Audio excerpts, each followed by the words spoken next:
Sa ato pa ni sa Binisaya is 40. 40 days. 40 days nga prayer, 40 days nga fasting, nga abstinence, 40 days nga almsgiving. So kini ato ang sa atong simbahan, mao gini siya gi-practice nato kada tuig. Kunya gawas pa niining ato usab na gitawag nato nga Kwaresma, doon naman po yung mga lain po nga mga religion nga nag-practice ni usab.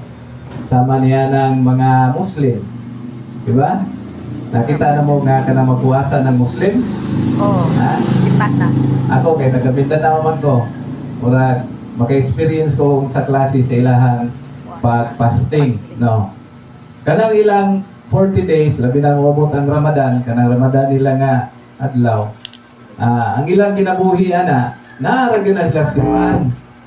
Gikan sa alas 6 sa buntag, hunong po na sila sa alas 6 sa gabi.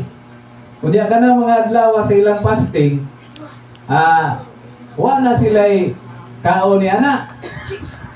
Walay kaon. Kunya tubig na ila. Kunya pagkahapon mo kuha na sila gamay na pagkaon. Oh, dili pa mo banat. Adto na sa banat inig human na gyud sa Ramadan. Kunya ang ilang pagkaon ni ana kana ra yung mga isda. Pero depende sa klase sa isda. Wala ang ilahang mga kanon. Kunya ginabuhat na nila, sige na sila diet, sige na sila ampo, sige na sila ampo fasting o apil na ni ana ang